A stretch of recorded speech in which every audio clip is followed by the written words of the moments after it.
가톨릭 교회가 우리 큰 집이나 되는 것처럼 생각하는 분들이 들어있고, 노골적으로 아예 표현도 그렇게 하는 분이 방송에까지 나와서 강의나 설교하는 걸 봤습니다. 매우 잘못된 인식을 가지고 있는 거죠. 그래서 오늘 이 본문에 보면은 예수님께서 어떤 그 사람에게 들어있던 더러운 귀신을 쫓아내는 그런 일이 있었습니다. 그 우리 본문 그 조금 앞을 당겨 보시면은 그 귀신 쫓아내는 이야기인데요. 24절에 보면은 더러운 귀신이 사람에게서 나갔을 때에 물 없는 곳으로 다니며 쉬기를 구하되 얻지 못하고 이에 가로되 내가 나온 내 집으로 돌아가리라 하고 와보니 그 집이 소재되고 술이 되었거늘 이에 가서 저보다 더 악한 귀신이 7을 데리고 들어와서 거하니 그 사람의 나중 형편이 이전보다 더 심하게 되니라, 이런 말씀을 했습니다. 그랬더니 그 말씀을 들을 때 어떤 여성이 소리를 높여 예수님을 칭송하듯이 한 말이 뭐냐면은 당신을 뵌 태와 당신을 먹인 저지 복이 있도소이다. 그러면 이제 예수님 어머니는 참 복이 있다, 이제 그런 얘기죠. 당신같이 훌륭한 랍비를 낳은 그 여인은 누구인고, 이렇게 하면서 그 예수님을 잉태해서 탄생시킨 마리아를 참 복 있는 분이다, 이제 이렇게 칭송을 했는데 그냥 넘어가도 될 듯한데 뭐 그 마리아는 복 있는 분이죠. 근데 예수님께서 가라사대 오히려 하나님의 말씀을 듣고 지키는 자가 복이 있다. 뭐 그렇다고 예수님 어머니가 복이 없다 그런 말 아니죠. 그러나 이제 더 복이 있는 사람이 누구냐 하면은 하나님 말씀을 바르게 알아듣고 지키는 자가 복이 있다는 겁니다. 예수님을 단지 그저 육신의 어머니로 예수님을 낳았다는 것 때문에 복이 있는 것이 아니라 누구든지 간에 하나님 말씀을 듣고 지키는 자는 정말 복이 있다, 이렇게 말씀하신 거죠.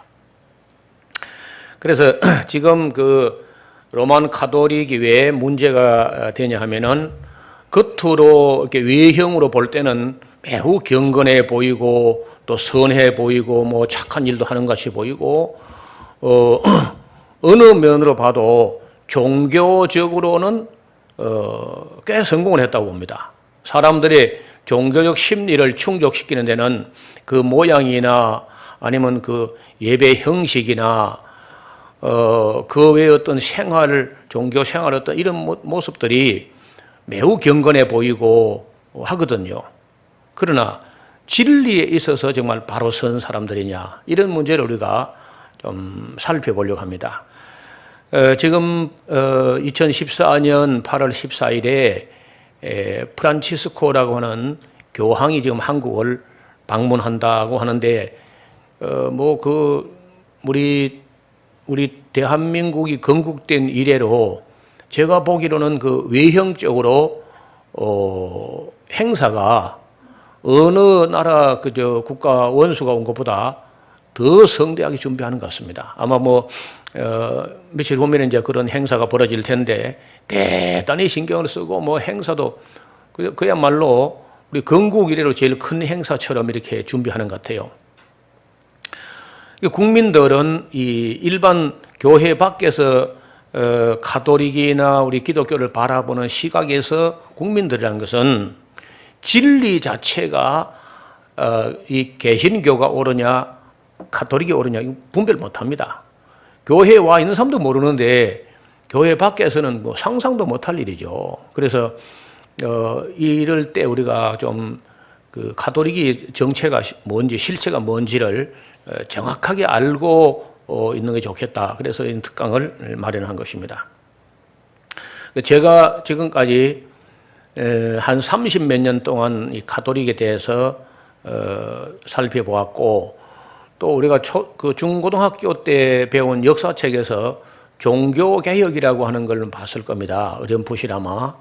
그래서 이 종교개혁이라는 것은 중세 1000년 동안 로마 카톨릭의 그 부패한 부분을 보다 못한 마르틴 루터가 일어나서 1517년에 종교개혁의 기치를 들고 일어났었죠.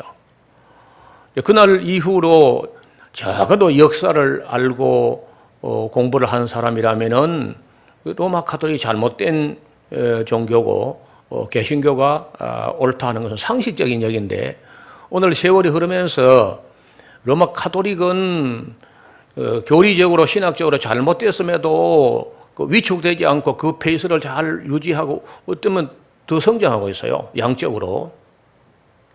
반면에 우리 종교 개혁의 기치를 들고 일어난 개신교는 진리적으로 성경적으로 분명히 옳은데도 불구하고 유럽에서 개신교가 다 힘을 잃어버렸고, 미국에서는 변질돼 버렸고, 한국에서는 위축되고 있습니다. 그리고 미국에서도 개신교의 숫자는 점점 줄고 있고 아니면 변질되고 있거든요. 이것이 어디가 잘못된 것인가? 우리가 이 교회가 진리와 교리에 있어서 성경적으로 분명히 우리가 가톨릭보다 훨씬 더 바르고 옳거든요.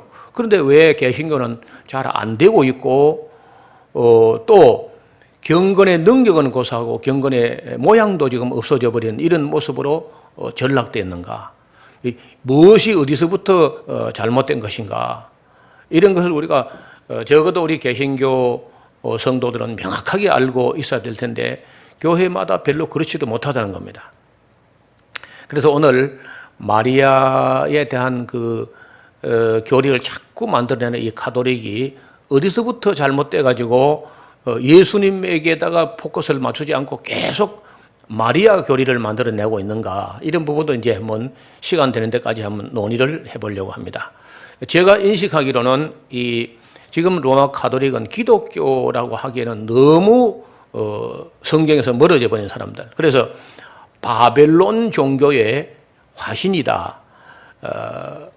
바벨론 종교가 기독교의 탈을 쓰고 나타났다. 이렇게 보는 것이 더 정확하지 않겠는가, 이렇게 봅니다. 성경의 역사를 잘 모르는 그런 사람들의 그런 입장에서는요, 가톨릭이 마치 기독교의 큰 집처럼 인식이 되고 있는 겁니다. 그러나 엄밀히 말하면 로마 가톨릭은 전혀 기독교라고 할 수가 없습니다.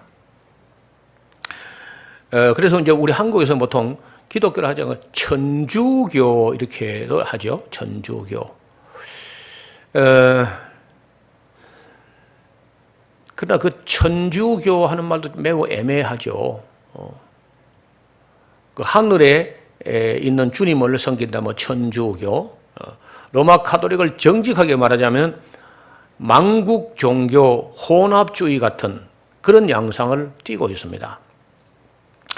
그래서 나중에 이제 우리가 살펴보면서 어떤 종교적 요소들이 만국 종교의 어떤 부분들이 희석되고 혼합되는가 하는 것을 이제 살펴보겠습니다. 그 다음에 로마 가톨릭 교회 안에도 구원이 있을 수 있는가 하는 것도 이제 우리가 생각해 봐야 할 문제고요. 제2차 바티칸 공회 이후에 가톨릭이 많이 변했다고 사람들이 인식을 하고 있습니다. 그런데 실제로 변했는가? 그것도 이제 우리가 좀 살펴봐야 돼요. 그 가톨릭의 과거, 현재, 미래는 또 어떻게 될 것인가? 그 다음에 그들은 또 성경대로 믿는 사람들인가? 이런 것을 좀 심도 있게 살펴볼 필요가 있습니다. 제가 이 바벨론 종교의 화신이라는 말을 쓸 때 왜 로마 가톨릭을 바벨론 종교의 그 뿌리를 뒀다 이렇게 보냐 하면은요, 이 니무롯 당시에 바벨탑을 쌓던 사람들이 창세기 11장에 보면은 언어가 혼잡됨으로써 그들이 쌓던 바벨탑을 포기하고 온 세상으로 흩어져 갑니다. 흩어져 갈 때 우리 조상들은 동쪽으로 끝없이 진출해 온 사람들이고, 우리보다 더 멀리 간 사람들은 아메리카 대륙을 해서 남아메리카까지 이제 나아갔죠. 그리고 이제 그 서쪽으로 혹은 서북쪽으로 간 사람들이 이제 오늘날 그 바벨론 종교 중에 바벨론 사람들 중에 주류 세력들이 서쪽으로 서북쪽으로 나아가서 오늘날 유럽과 로마를 비롯한 유럽 그리고 북아프리카 일부를 이루고 있습니다. 그리고 이제 서남쪽으로 내려간 사람들이 오늘날 아프리카 사람들이 된 거죠. 근데 지도를 보시면은 여기가 이제 바벨론이고요. 바벨론.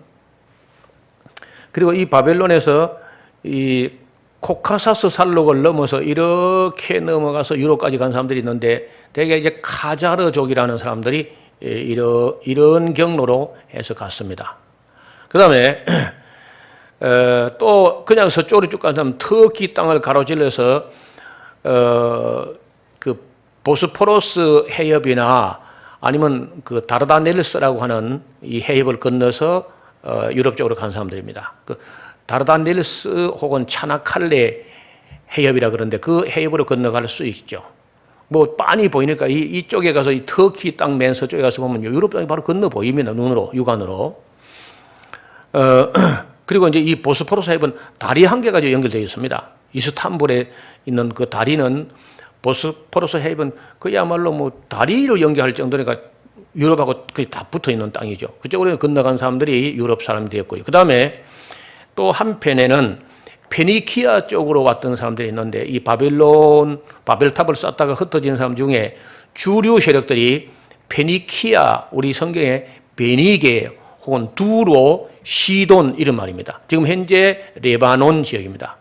이쪽으로 왔던 사람들이 두 갈래로 다시 이제 로마로 가게 되는데 한 갈래는 그레데 크레타라고 하죠. 크레타. 우리 성경 그레데 섬으로 와가지고 그리스 땅을 하여서 유럽으로 로마로 간 사람들이 있고요. 그 다음에 또 한 세력은 카르타고, 지금 현재 투니지아, 투니스라고 하는 곳으로 갔다가 한니발 같은 사람들이 이제 그쪽 계열인데 이들이 다시 로마로 건너가서 이제 오늘 유럽 사람들 종교를 이루었고 그 문화가 그대로 이제 같이 흘러갔는데 큰 경로는 대개 이렇게 네 가지 경로로 해서 유럽 문화를 이뤘다고 볼 수 있습니다. 이런 대로 이 두로 왕에 대해서 에스겔서 26장, 27장, 28장까지 보시면은 두로 왕을 마치 사탄처럼 표현하고 있습니다. 두로 왕을. 그리고 왜 두로 왕을 그렇게 사탄처럼 표시하느냐?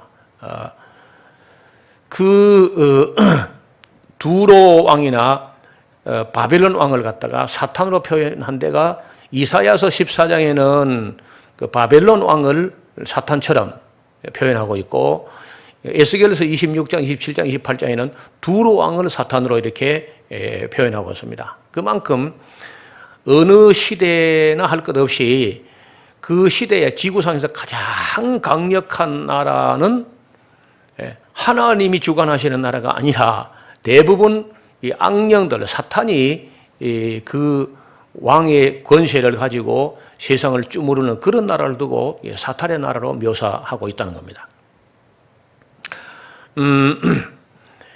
그 당시 이제 그 성경이 기록될 당시에 다시 말하면은 예수님 당시 같으면은 옛날에는 모든 길은 바벨론으로 갔다가 그다음 모든 길은 또 로마로 갔다가 지금 모든 길은 미국으로 하고 앞으로 모든 길은 이제 다시 유럽으로 쏠리는 그런 때가 온다는 거예요. 그래서 바벨론 시대에는 그 로마라든지 이런 나라는 그리 발전이 안 됐었습니다. 그때는 모든 길이 바벨론으로 이렇게 집중되어 있었어요.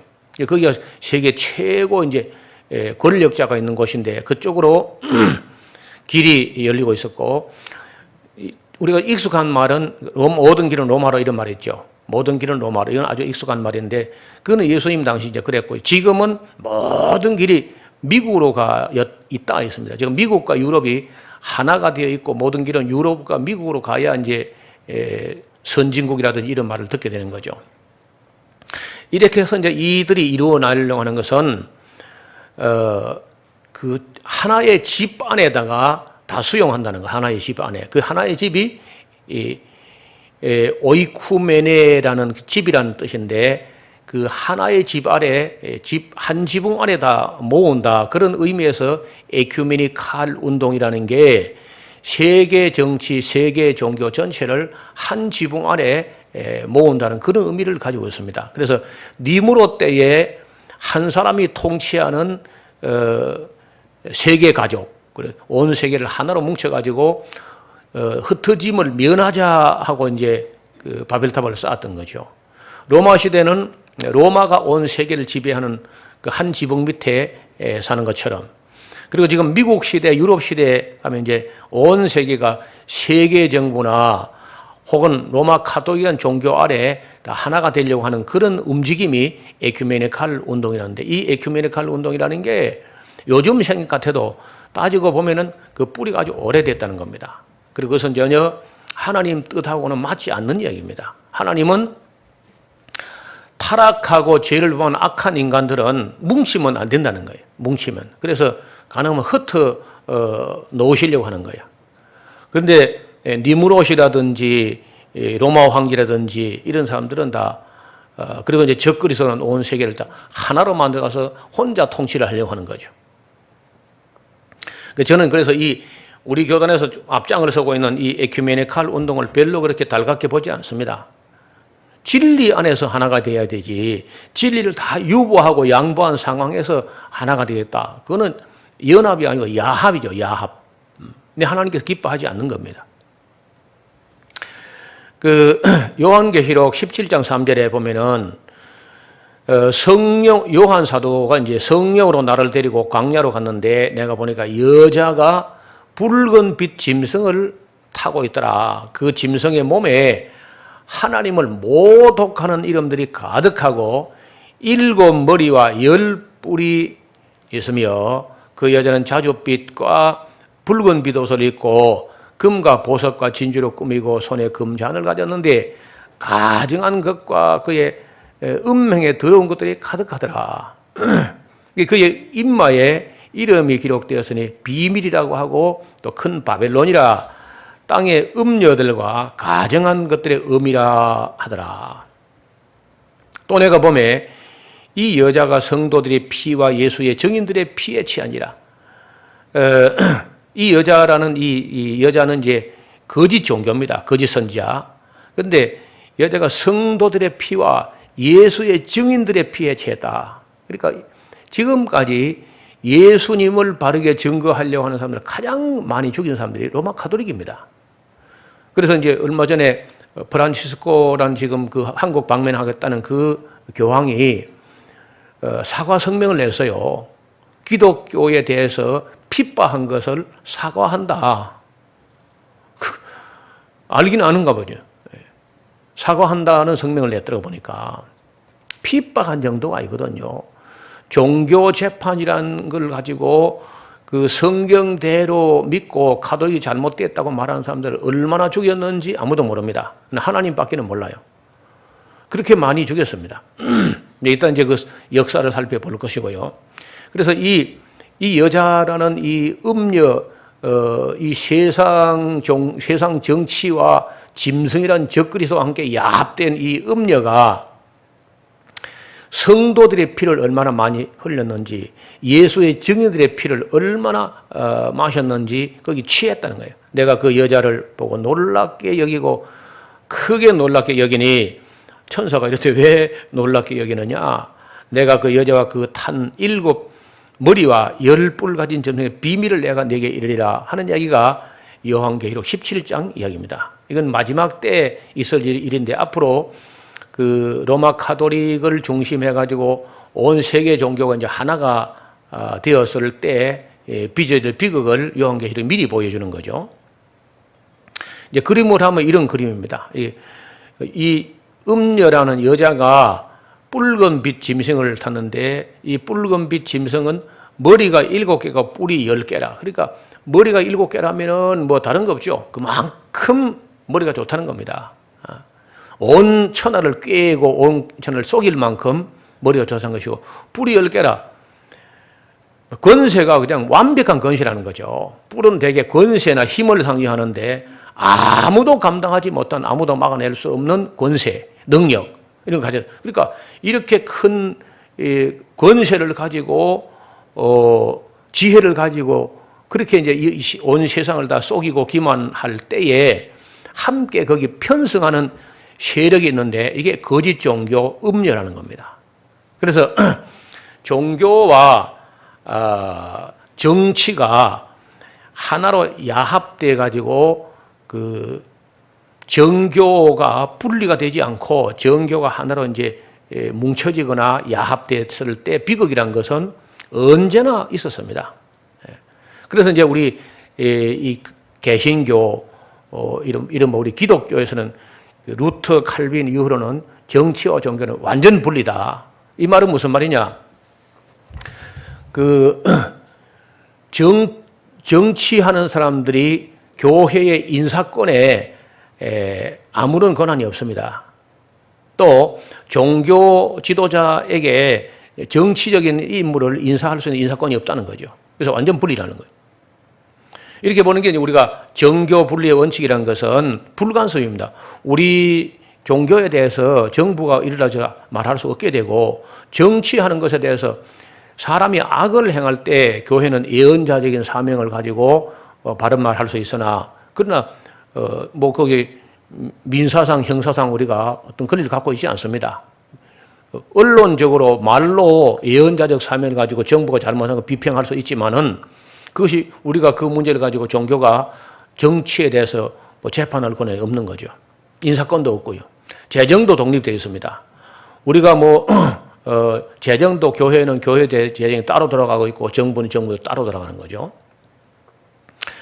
그래서 이 그림이랑 지난번 잠깐 한번 말씀드린 적이 있는데 이게 무슨 얘기냐면은 여기 있는 짐승하는 것은 그 옛날에는 황소입니다. 황소. 제우스라는 황소.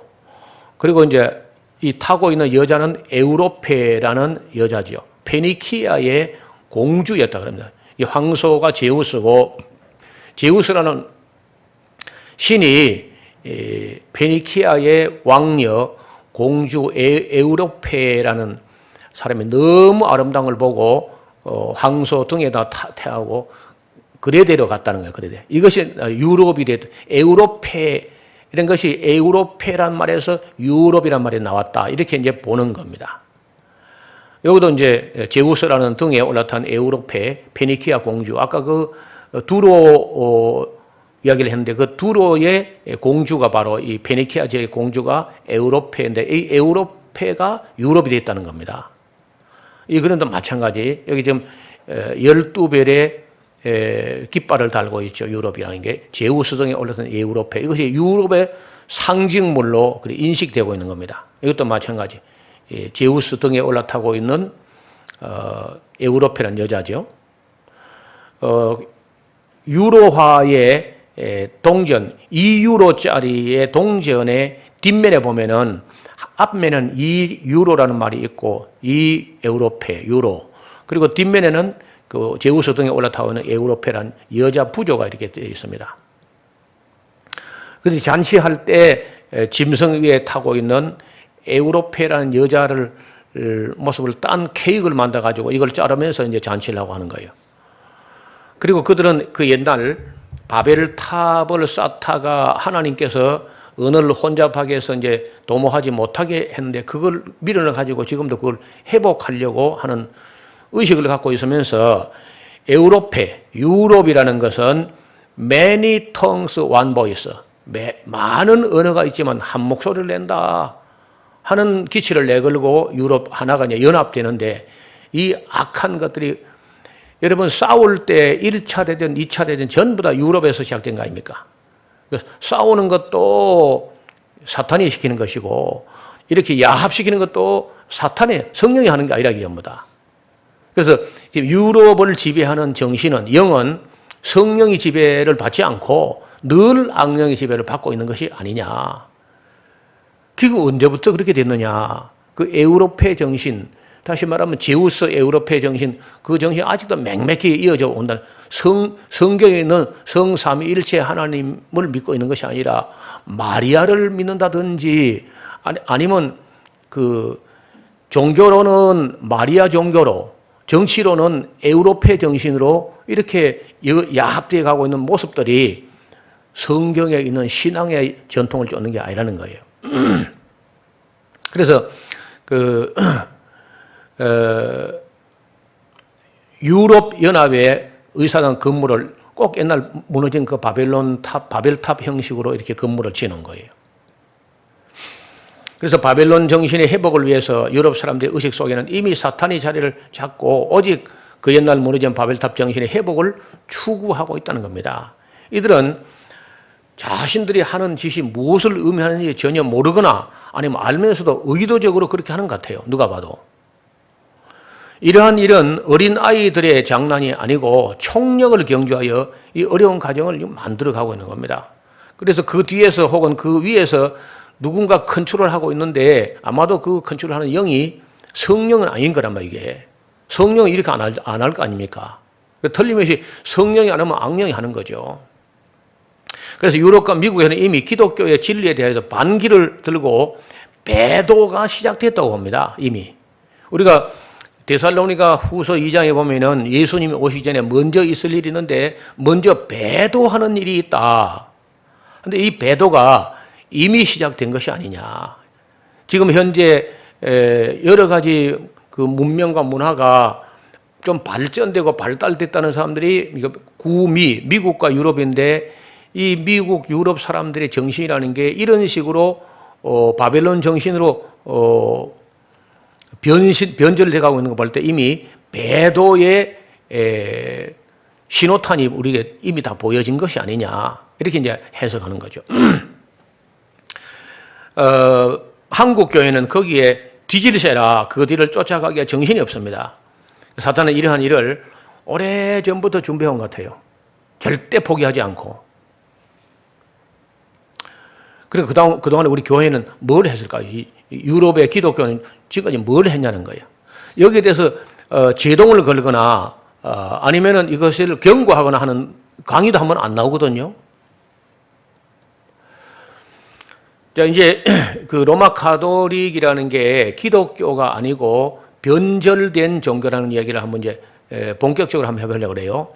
주후 300년경부터 죽은 자를 위하여 기도하는 것과 이 십자가를 그리는 거 뭐 이렇게 하는 게 이제 시작돼서요.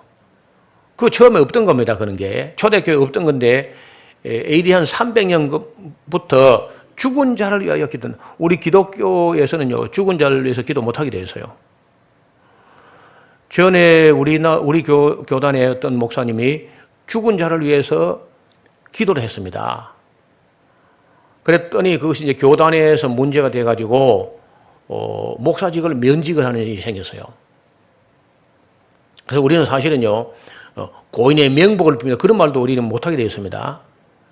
그런데 그 죽은 자를 위해서 기도했고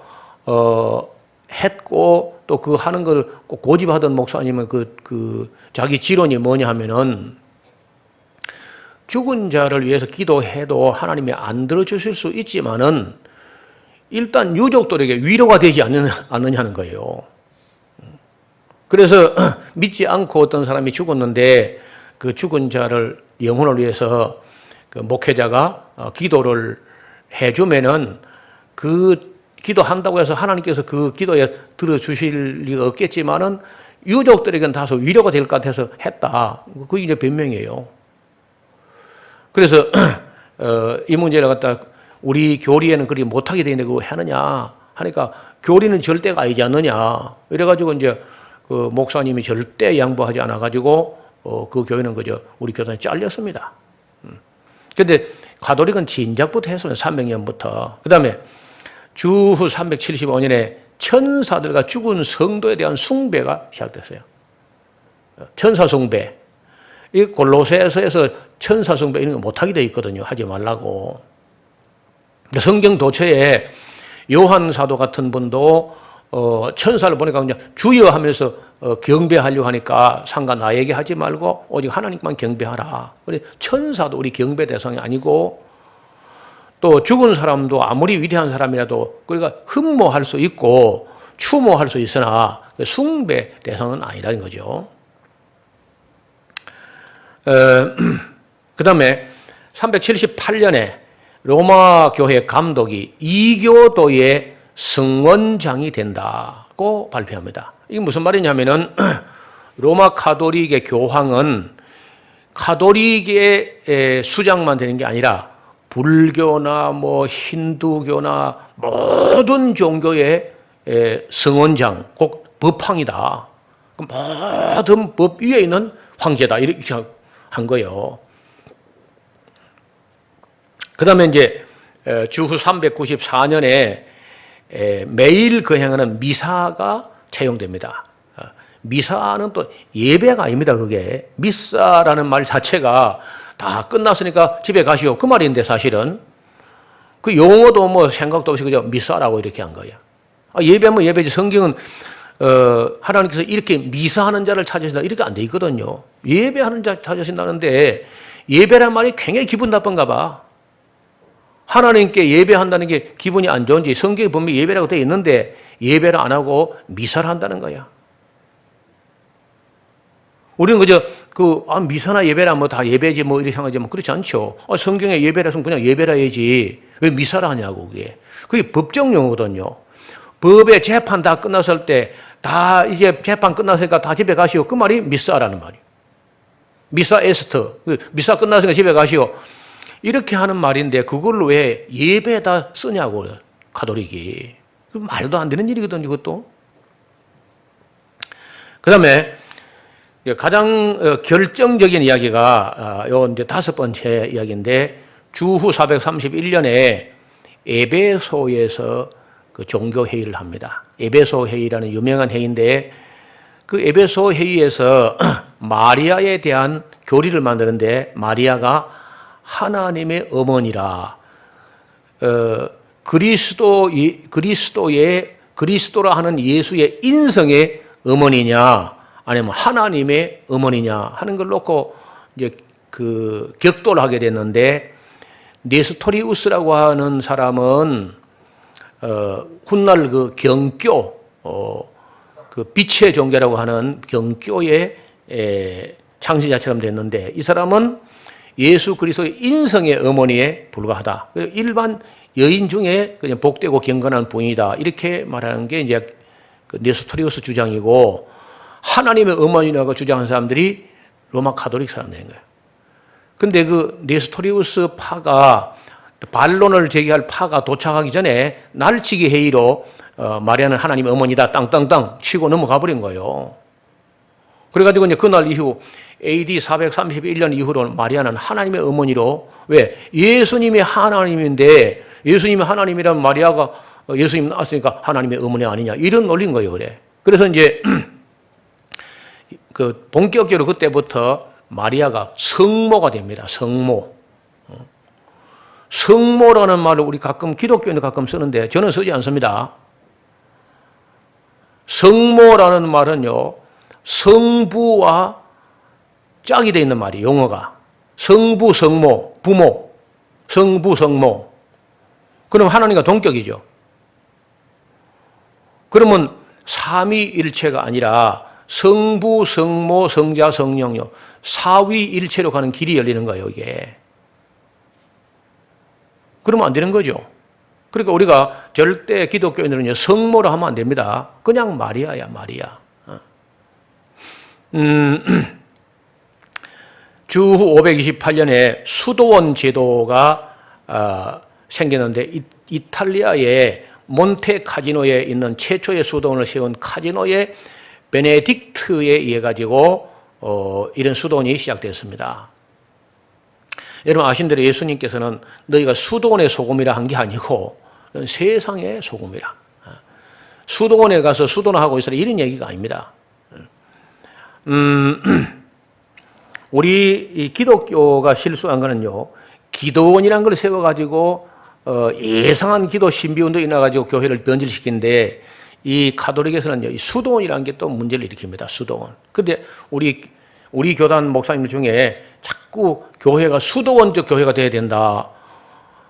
하도 교회가 좀 천박하게 구니까 품위 없이 너무 소란스러우니까 좀 조용해야 되겠다 하는 그런 모습을 흠모해서인지 자꾸 수도원적 교회 이런 말을 해요. 우리 교단 사람들이. 그 다음에 주후 590년에 드디어 그레고리 1세가 교회 황제로 취임을 하면서 교황이 나옵니다. 그럼 그때 교황이 없었거든요. 따라서 지금 우리는 교황 그레고리 1세가 공식적으로 교황이다고 했지만은 로마 카톨릭은요, 교황 그레고리 1세를 교황 1세로 보지 않습니다. 일대를 보지 않고 리너스라고 하는 로마의 초대 감독이 두 번째고 그 앞에 베드로가 초대 교황이다 이렇게 우기는 거예요. 여러분 베드로가 언제 로마 교황 된 적이 있어요? 세상에 제일 큰 거짓말 두 개가 있는데 진화론하고 하나는 베드로가 교황이라는 거예요. 베드로는 교황할 생각도 없었고 전혀 그러니까 베드로가 로마 초대 교황이다 그것처럼 엉터리가 여러분 그런 거짓말 해도 믿어 죽었다는데 참 내가 안타까운 일이야. 그 뭐 믿어 주겠다는데 그냥 그 거짓말도 어떻게 해서 그렇게 될 수 있는지. 그 다음에 593년에 그레고리 1세가 연옥 교리를 만듭니다. 연옥. 그 연옥 교리가요 만들어지고 오래된 겁니다. 연옥이라고. 성경에 연옥이 없습니다. 그 다음에 주후 600년에 교황 그레고리 1세는요 기도와 예배에 라틴어만 사용하도록 규정합니다. 라틴어만. 그래서 제2차 바티칸 공회 그리고 최근에까지만 해도 이 가톨릭 사실 한국에 있는 그 가톨릭 미사에서 메시지가 로마 교황청에 내려옵니다. 신부나 이건 뭐 주교나 추기경이 있다 할지라도 한국말로 이렇게 설교를 하는 게 아니라 라틴어로 내려온 걸 라틴어로 읽어주고 끝이야. 한마디도 못 알아듣죠. 그렇게 하기를 얼마나 해왔느냐. 600년부터 1900년, 1300년 이상을 아무도 알아듣지 못하는 라틴어로만 메시지를 읽어줬습니다. 그래서 그 메시지라는 말 자체가 교황청에서 만드는 메시지를 온 세계 교회에 똑같은 라틴어로만 읽어주게 했어요. 그 진행하는 모든 사회하는 용어도 다 라틴어로 이렇게 이제 하니까 회중은 아무것도 알아듣지 못하고 이제 습관적으로 하는데 따라하는 겁니다. 이게 말이 됩니까? 고린도전서 14장에 보면요, 바울이 외국어로 방언을 했거든. 통역해서 다 알아듣고 아멘하게 하라. 그러지 않던가요? 그러니까 이것이 너무 불합리하다는 게 이제 1300년 이상을 이어오다가 제2차 바티칸 공회 이후에 자국어로 번역을 해서 읽어줄 수 있다. 이런 거죠. 따라서 교황청에서 무슨 소리가 내려갔는지 성도는 아무것도 모르는 겁니다. 그냥. 제가 한 10여 년 전에 모스크바에 있는 그 우리 교단을 세운 그 장신대에서 모스크바 장로의 신학대학이 있는데 거기 강의를 열흘 동안 강의를 갔었어요. 그때 이제 러시아에 있는 정교회, 러시아 정교회는 힐랍 정교회 교단이 분리되어 있습니다. 러시아 정교회 역사가 1000년이 넘었는데 그 1000년 동안 러시아 정교회 그 신부가 목사가 이제 설교를 하느냐? 설교 안 해요. 어떻게 하느냐? 히브리어하고 헬라어만 가지고 그 미사 예배를 집전하는데 저처럼 여러분 얼굴을 이렇게 돌아보고 알아듣게 하는 게 아니라 목사도 앞을 보는 거예요. 앞을 보고 히브리어하고 헬라어로 된 원어를 해주면 하나도 알아듣지 못하는데 혼자 읽어요. 소리 내서. 읽으면 이제 그 러시아 정교회 회중들은 하도 오래 들으니까 진행되는 것만 대충 알고 다 끝나면 아민 하고 집에 간다는 거예요. 그걸 천년을. 그래서 저는 그 공산주의가 일어나서 러시아 정교의 재산을 다 빼앗아버리고 막 그 목회자를 갖다가 막 시베리아에 유배하거나 핍박하거나 죽였다 할 때 막 그 공산주의야말로 붉은 용이요, 사탄이요, 마귀다 막 이렇게 뭐 그렇게 막 혹평을 했었는데요. 가서 러시아 정교회에 해온 그 작태를 보니까 어쩌면 공산주의에다가 뭐 상을 줘야 되지 않겠느냐. 그런 교회를 없애버리려고 했으니까. 그래서 제가 이제 그 모스크바 장신대 가서 이제 그 러시아 정교회에서 신앙생활 하던 사람이 장신대 와서 성경을 배우는데 제가 창세기부터 사무엘 상서까지 강의를 했습니다. 그 다 알아듣게 하니까 물론 통역을 시켜서 하니까 뭐 시간이 많이 걸리지만 이걸 성경을 다 알아듣게 하니까 그 러시아 정교회 밑에서 아무것도 듣지도 보지도 배우지도 깨닫지도 못했다가 성경을 다 알게 가르치니까 얼마나 사모하는지 이 사람들이 숨을 죽이고 듣는 숨을 죽이고 그리고 저한테 와서 이제 쉬는 시간에도 와서 통역도 시도 못하게 나도 시도 못하게 와가지고 뭘 하느냐 우리가 목사님 강의에 푹 빠져버렸는데 목사님 가고 나면 우리가 어떻게 헤어날지 모르겠다 이렇게 표현하는 거예요. 그러니까 이 세상에 이 진리가 종교화되었을 때 종교화되어서 굳었을 때 진리는 하나도 전달이 안 되게 그 진리가 종교 속에 동결되는 완전히 얼어붙어가지고 진리를 종교라는 얼음 속에 딱 동결시켜 놨다는 거. 하나도 맛도 못 보게. 그걸 제가 러시아 정교에서 확인하고 그러면 로마 가톨릭이 라틴어로만 예배를 미사를 집전하게 했으면 회중이 아무것도 알아듣지 못했을 거 아니에요. 그래서 무슨 악을 행하고 있는지, 무슨 비진리를, 무슨 비본질적인 것을 교회에 도입하는지 일반 가톨릭의 회중들은 알 길이 없습니다. 이런 게 로마 가톨릭이란 거예요. AD 800년에 마리아와 죽은 성도에게 기도하게 가르쳤습니다. 마리아에게 이제 기도하는 게 AD 800년부터 마리아에게 기도할 수 있고 죽은 성도에게도 기도할 수 있다. 예를 들면 이제 어떻게 하느냐. 우리 입장에서 이렇게 하는 겁니다. 성경을 가르치고 성경을 또 질문하면 대답을 잘 해둔 목사가 있었다. 그 이제 에스라우스 노목사잖아요. 그렇죠. 그럼 이제 그 가톨릭 같으면요. 제가 죽은 후에 제가 이제 복자로 이렇게 시성이 되면은 성경 모를 때는요. 누구한테 기도냐? 노우에게 죽은 성노우에게 기도하라. 이렇게 하는 거예요. 여러분 일단 이게 나올 텐데 가톨릭에서 그걸 만들었다는 거예요. 벌써 800년에 죽은 성도에게나 마리아에게 기도할 수 있다고 교리를 만든 거죠. 그러니까 그런 사람들은요. 죽은 조상에게 제사하는 거 아무 문제가 안 된다는 거예요. 그 다음에 조금 바뀌었는데 주후 709년에 교황의 발에 키스하는 이교도들의 행사가 시작됐어요.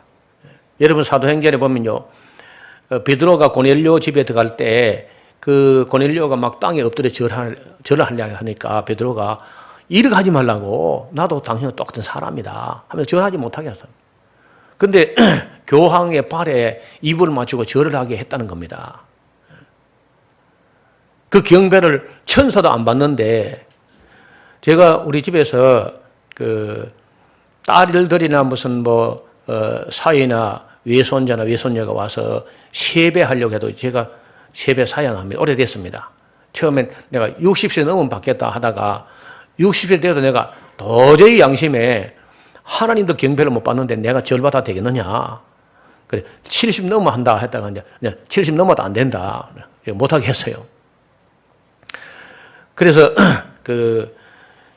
이 말도 안 되는 일들이 가톨릭에서 진행됐습니다. 주 750년에 교황의 세속적인 권력을 주장하게 됩니다. 왕들도 다 교황 밑에 있다. 이제 왕을 인준하고 말고도 교황이 그런 권세를 갖는다는 거예요.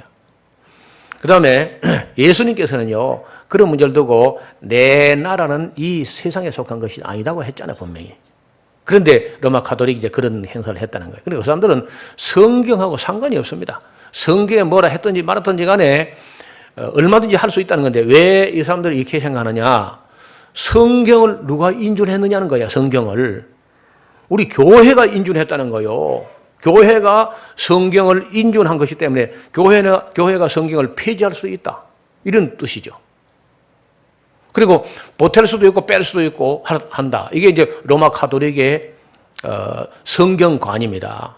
그들은 성경 아래 교회가 있는 것이 아니고 가톨릭 교회 아래 성경이 있어요. 그리고 가톨릭 교회는요, 성경보다 근위가 위에 있는 거예요, 이 사람들은.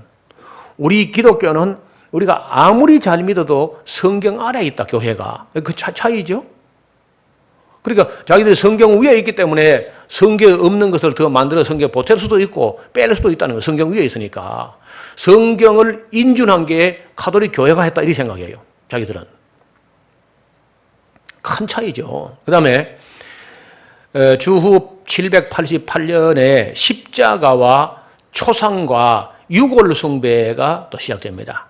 성자의 유골. 그래가지고 이제 유골뿐 아니라 유품. 전 세계의 가톨릭 교회, 큰 교회마다 예수님 십자가에 못 박혔던 그 나무 쪼가리를 갖다 놓고 이제 그걸 서물 숭배라 그래요.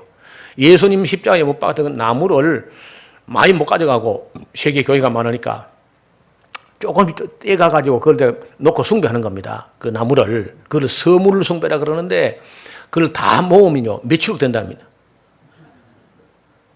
가짜 나무가 많다는 거죠. 근데 그걸 하나 또 보관하면은 그 교회는 또, 복이 많고 영성이 더 있는 교회다. 여러분, 이게 가톨릭이랍니다, 가톨릭. 초상과 그림을 그려놓고 십자가 숭배, 초상 숭배, 유골 숭배, 서물 숭배, 이런 걸 이제 다 할 수 있는 게 가톨릭입니다. 주후 850년에 소금물을 뿌리는 성수 의식이 발명됐습니다.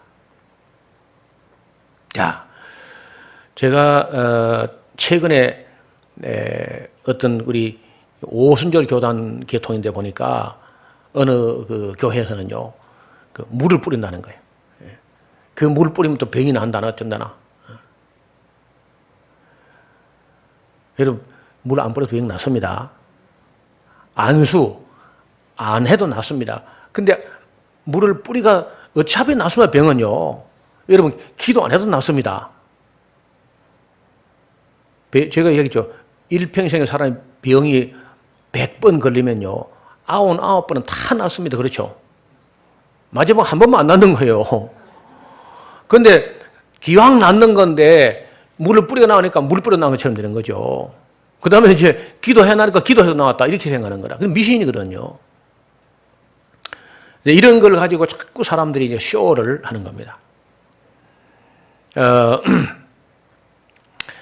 주후 890년에 그 성 요셉에게 대한 숭배가 시작됐습니다. 그때까지 예수님 아버지 요셉은 전혀 이제 찬밥이었는데, 그래서 이제 890년부터 요셉 숭배가 또 시작되었습니다.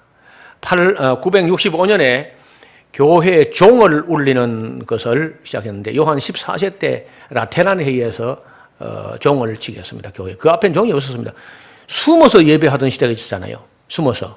그래서 이제 이게 10세기, 그러니까 965년에 종을 치는데, 여러분, 우리도 뭐 따라 종 쳤죠? 근데 요즘 뭐 종 치는 교회 있어요, 없어요? 다 없어졌어, 다.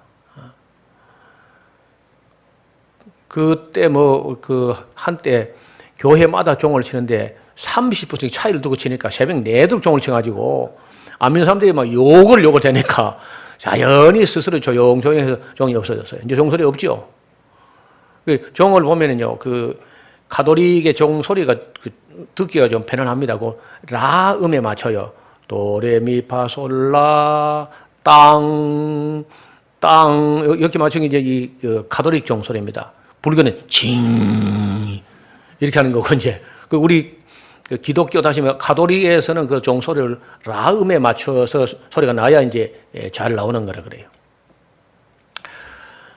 제가 처음에 교회 나갈 때마다 종을 쳤습니다. 제가 이제 그 새벽기도 나가서 이제 종 치고 새벽기도 드리고 했는데, 지금 뭐 그러다가 이제 차인벨이 또 나와가지고 한창 막 요란스럽게 울리고 하다가 지금은 뭐 온 도시에 한 군데도 아마 종을 안 치는 것 같아요.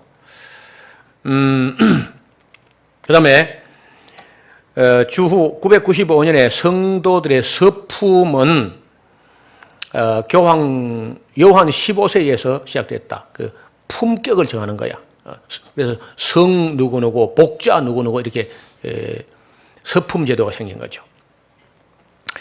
그 다음에 주후 998년에 금요일과 사순절에 금식을 시작했습니다. 늘 하던 게 아닙니다. 이제 그때부터 시작한 거예요, 또. 자꾸 이제 없던 걸 뭘 자꾸 만들어내는 거죠. 주후 1079년에 교황 그리고리 7세가 성직자의 독신을 규정했습니다. 그 앞에는 또 결혼했던 거랬다고. 아시죠? 베드로가 자기 아내와 같이 다닌 거. 베드로처럼 하면 결혼해야지 그래. 베드로 후계자라면서. 여러분, 성직자의 독신을 규정을 했는데 하려면은 박해시대 했어야지. 박해 다 지나가고 나서 갑자기 이 성직자의 독신을 주장한 거야. 지금 현재 엊그저께 신문에 보니까 가톨릭의 그 성직자의 2%가 그 소년, 남자 소년 성폭행 2%이고 미국의 가톨릭 신부의 50%가 게이라는 거예요. 이 문제는 가톨릭의 가장 큰 문제입니다. 내가 교황이 되면 될 것도 없지만은 빨리 없애.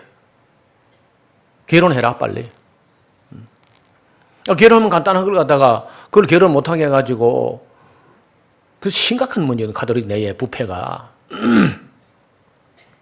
인터넷을 검색하면 나올 겁니다. 그런 게. 제가 지금 우리 홈페이지 어딘가가 올려놨는데 이런 창조 원리에 맞지 않는 성경에 남자가 독차는 게 좋지 못하니 특별한 독신의 은사가 있어가지고 특별한 사명을 위해서 홀로 사는 사람이 있을 수 있으나 그건 자연적으로 맞지 않는 겁니다. 그리고리 7세가 악한 짓을 한 겁니다. 주후 1090년에 은둔자 베드로라는 사람이 로사리오, 이 묵주 있죠, 묵주. 손에 염주 같은 거 있잖아요. 그 뭐 하려고 하느냐? 주기도문을 하루 몇 번 했는지 이거 세려고 해요. 그래 이제 한 번 하고 이제 하나 넘기고 이렇게 하는 건데 그걸 불교에 있던 건데 상당히 탐이 났던가 봐요. 그래서 이제 그걸 또 수용을 해가지고 1090년에 은둔자 베드로라는 사람이 로사리오를 도입하게 됩니다. 가톨릭이 지금 이를 따르고 있는 거죠. 예수님께서 기도를 중언부언하고 기도를 세는 거 이건 이교도에서 행하는 겁니다. 브라만교와 불교와 이슬람교에서 하는 행위죠. 기도를 몇 번 했다. 하루에 기도를 5번 했다. 뭐 7번 했다. 이렇게 하는 거 하나님께서 기뻐하지 않는 것들입니다. 그 다음에 1184년에 그 악명 높은 종교 재판이 시작됩니다. 그러니까 이때까지도 가톨릭이 온 세상을 다 다스린 시대도 성경대로 믿고 가톨릭을 따라가지 않으려는 사람이 많이 있었다는 겁니다. 그리고 그 가톨릭이 하는 것에 대해서 반기를 들거나 반론을 펴거나 하는 사람이 있을 때 다 잡아다가 마녀 사냥이라고 해가지고 종교 재판에 가서 다 죽이는 거죠. 이는 1223년 그리고리 9세에 의해서 정식으로 이제 시행되기 시작합니다. 좀 더 거슬러 올라가면 주후 850년에 또 교황 레오 4세가 산타 스칼라의 계단을 무릎으로 오르는 사람들의 죄를 사하는 의식이 시작돼서 지금도 그 로마에 가게 되면은 그 산타 스칼라 성계단교회라는 교회였습니다. 저는요 그 로마에 가가지고 그 계단이 막 무릎 꿇고 그 계단을 올라가는데 무릎을 꿇고 계단 한 계단 한 계단 입을 맞춰서 올라가는 거예요. 그래서 올라가면 뭐가 있는 줄 알았더니 올라가면 그게 다야. 거기에 강대상이 있는 것도 아니고 뭐 아무것도 없고 계단만 있습니다. 입구에 이제 계단이 쭉 있는데 계단을 올라갔다 이렇게 이쪽 내려오는 거야. 그래서 가톨릭 사람들 전부 이제 지금도 계단마다 입 맞추고 무릎 꿇고 기어 올라가고 우리는 이제 걸어 올라가고 이제 우리는 걸어 올라갔다 걸어 내려옵니다. 그 유명한 마르틴 루터가 제 속에 있는 남자가 혈기방장한 때에 독신으로 사니 그 속에 있는 성적 욕구나 본능적 욕구가 얼마나 마음으로 많은 죄를 범하겠습니까? 그러니까 매일같이 그런 죄와 갈등이 있는데 그 죄책감이라 이런 걸 없애보려고 그 산타스카라 성계단교회를 수십 번 오르내리면서 거기다가 무릎팍에 피가 나도록 그 계단을 오르내리고 해도 자기 죄의식은 없어지지 않고 죄의 욕구도 사라지지 않았다는 거야. 그 계단을 오르내리다가 갈라디아에서 있는 말씀이 의인은 오직 믿음으로 말미암아 살리라. 이 갈라디아에 있는 말씀이 떠올라서 그 계단에 오르고 내려가는 거 다 때려치우고 종교개혁의 씨가 그 마음속에 떨어지게 된 거예요. 여러분 로마에 가게 되면 그 성계단교회 우리가 반드시 가보게 되는데 어이없는 일이죠. 지금도 계속하고 있습니다. 주후 1215년에 화채설이 교황 인노센트 3세에서 제정되었습니다. 화채설은 무슨 말이냐? 이 신부나 교황이나 주교가 예수님 몸을 기념하는 그 떡을 놓고 축사하는 순간에 그리고 축사하고 입에 넣는 순간에 예수님 살로 변한다는 거야. 참 담대한 거짓말 같아, 그렇죠? 그리고 우리 어떤 그 가톨릭 신부하고 논쟁을 하는 교리 논쟁을 하는 그 책이 있는데 거기 보면요, 기독교 측에서 한 자매가 그 신부의 화채설을 이제 반박하기 위해서 무슨 하냐? 신부가 이제 와서 떡을 놓고 축사하는 거요. 축사하면 이제 바로 예수님 살로 변한다고 하니까 신부님 제가 시험 삼아 독약을 조금 넣었는데 축사하면 다 예수님 살로 변하는 거 괜찮겠죠? 했다는 거예요. 그러니까 이 집은 저주받은 집이라도 하면서 신부가 나가버리더랍니다. 그리고 그 들통난 거죠. 거짓말하는 게. 우리는 기념설이죠. 기념설. 나를 기념하라 한 것이지 그것이 기도하는 순간에 예수님 살로 변한다 하기는 거짓말이죠. 주 1215년에 고해 성사가 교황 인노센트 3세에서 제정된 그 앞에는 그런 게 없었습니다. 13세기에 신부나 주교 앞에 가가지고 자기 지은 죄를 다 이제 자백을 고해 성사라고 이제 하는 거예요. 그러면 이제 형제 내가 누구의 죄를 성부와 성자와 성령 그대의 죄를 사하노라. 그 사해진데 자기가 무슨 권세로 사한다는 거예요. 그 전주에 가면은 유명한 성당이었어요. 그 성당에 그 이제 신부가 고해 성사를 받는데 고해 성사 받는 게 참 괴로운 일이라 성도들이 세상에 죄를 지놓고 하나님 앞에 그 죄가 있었으면 자백하고 하면 될 텐데 그걸 낱낱이 신부에게 와서 다 자백하니 성도수가 많으면요 그 신부는 매일같이 그 고해 성사하러 오기는 그걸 다 들어야 되는데 제일 많이 듣는 게 7개 남자 성도들이 남자 신자들이 어떤 여자 신도하고 이제 썸씽이 있었다. 근데 자백해야 되거든요. 천국 가려면은 제사함 받아야 되니까. 그래가지고 이제 하도 그런 죄가 너무 자주 고해성을 들으니까 듣기에 누구 집 아내하고 누구 어떤 딸하고 이렇게 하니까 그 듣기가 막 신부가 너무 괴로우니까 앞으로는 그렇게 하지 말고 우물가에서 넘어졌습니다. 그렇게 하라 했다는 거예요. 그런 죄는 그 낱낱이 다 주워 생기면 내가 듣기 너무 괴로우니까 우물가에서 실족에 넘어졌습니다. 그렇게 하면 내가 그래서 죄를 사하노 할 테니까 그렇게 약속을 했대 그 성도하고. 그리고 그 신부가 딴 성당을 가버려서요. 근데 성도는 다 그래 해야 되는 줄 알고 그 다음 신부가 또 왔는데 그 다음 신부는 그게 무슨 말인지 모르는데 계속 신자들 와서 우물가에서 또 넘어졌습니다. 그러니까 어느 신부가 그랬대요. 그 빌어먹을 우물가 어디 있는지 돈이 아무리 받더라도 우물 파내버려라 그냥. 왜 자꾸 넘어지느냐. 이러면 실화네, 실화. 우리는 우물이 없는지. 고해성사 하는 사람도 힘들고 받는 사람도 죽을 지경이죠. 주후 1220년 떡을 숭배하는 의식이 교황 호노리우스에 의해서 발명됐습니다. 떡 숭배, 그 성체 숭배라고 해요. 성체 숭배. 주후 1229년에 톨로사 회의에서 성경과 여러 책들을 구독하지 못하게 금령이 성경 읽지 못하게 하는, 그리고 성경 외에도 진리를 알 만한 책을 읽으면 안 되는 걸로 금령을 선포합니다. 성경이 금서 목록 1호입니다. 1호. 자꾸 성도들이 성경 읽으니까 딴소리 하니까, 가톨릭이 하는데 성경이 없다고 자꾸 우기니까 성경 읽지 못하게 합니다. 주후 1287년도 교황이나 주교들이 입는 법복이라는 걸, 복식을 갖다가 영국 출신 수도성 시몬 스톡이라는 사람이 해가지고 발명됐습니다. 시몬 스톡이 지금 가톨릭 그 교황이나 주교 신부가 있는 그 법복이라는 걸 만들어내는 거예요. 상당히 근사하죠. 입고 다니면 뭐 있어 보이잖아요. 그렇죠.